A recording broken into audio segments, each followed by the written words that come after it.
Lest we get on our high horse and think this is unique to some other place. Remember that during the Crusades and the Inquisition, people committed terrible deeds in the name of Christ. In our home country, slavery and Jim Crow all too often was justified in the name of Christ. So it is not unique to one group or one religion. There is a tendency in us, a sinful tendency that can pervert and distort our faith. Talk about high horse. This from a man who refuses to use the term radical Islam. Here now with reaction, nationally syndicated radio talk show host, I call him the great one, Mark Levin, is with us.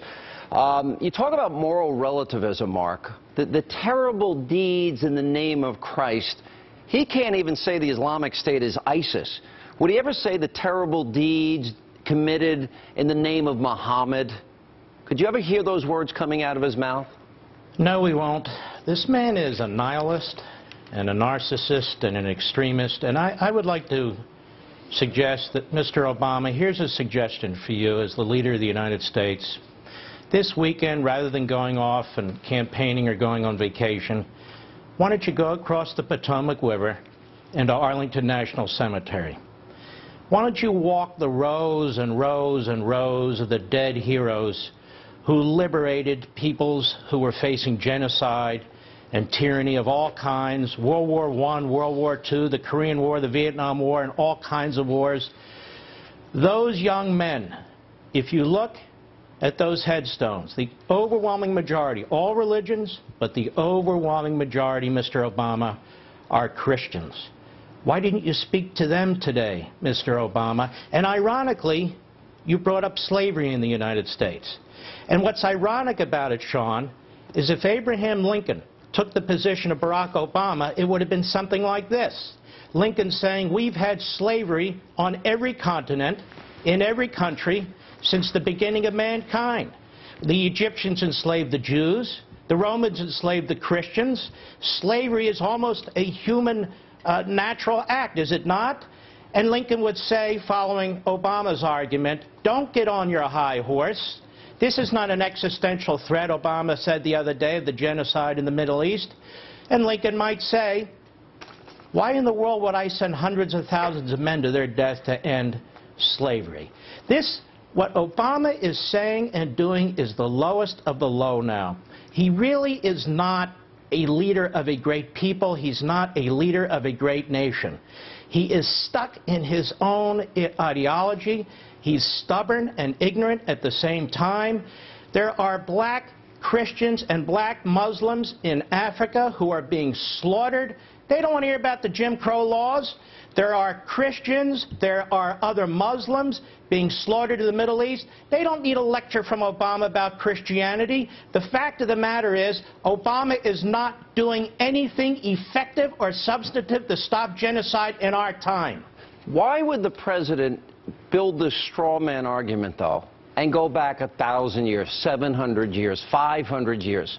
Why would he do that and yet to this day does not recognize the reality? For example, this week we saw how the Jordanian king responded when a Jordanian pilot was burned to death. He ended up killing terrorists that they had in prison, and then he bombed the living daylights out of them. When we had the beheading of James Foley, within 3 minutes after a quick statement, the president was on the golf course for 5 hours. How do you compare and contrast the two different responses? Because he's not the man of compassion and empathy that he claims to be. Obama has a very high tolerance for misery, not his own, but for everybody else's. And he's turning the world inside out. He's not only fundamentally transforming America, but by his actions and his inactions, he's fundamentally transforming the world.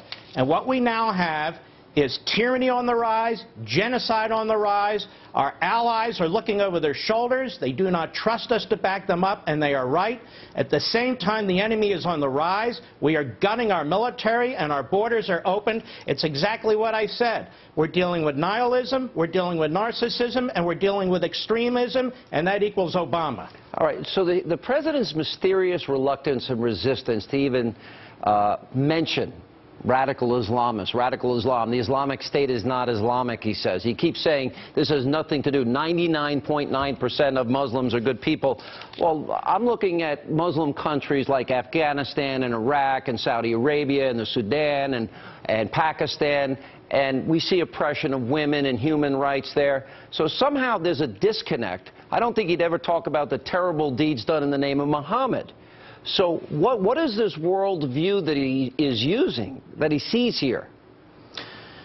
Look, I'm not a psychiatrist or a psychologist, and I don't even think the best of them couldn't figure him out completely. But listen to how ludicrous his argument is. We were at war with the Third Reich. The Third Reich was Germany. The Nazis were German. Every German in the world wasn't a Nazi. We had American Germans who fought against Hitler, but we still called them German Nazis, the Third Reich in Germany.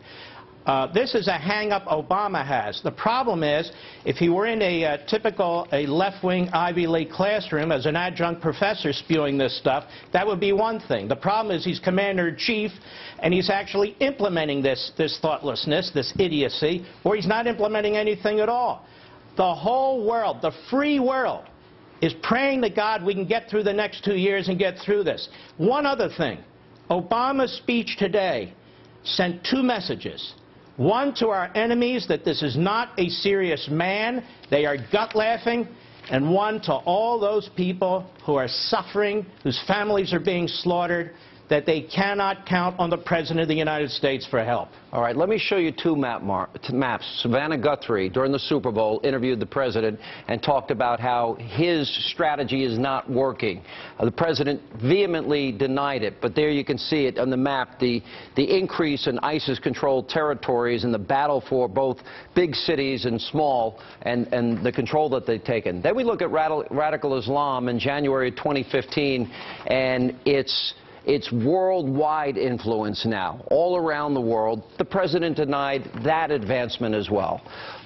If America doesn't lead, are we going to count on the Jordanians? Are we going to count on Middle Eastern countries to take up this battle, this fight? Don't we need America to be fully engaged to actually win this war against modern fascism in our time?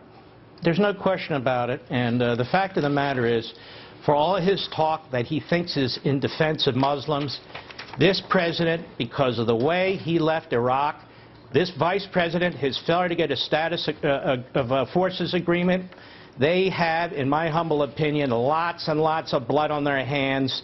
Many, many Muslims, Christians, and others have died as a result of their actions.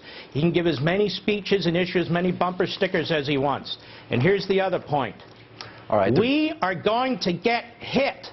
If we do not hit this enemy where this enemy is, we are going to get hit again. All right. Thank you, the great one, Mark Levin. Appreciate you being on the program.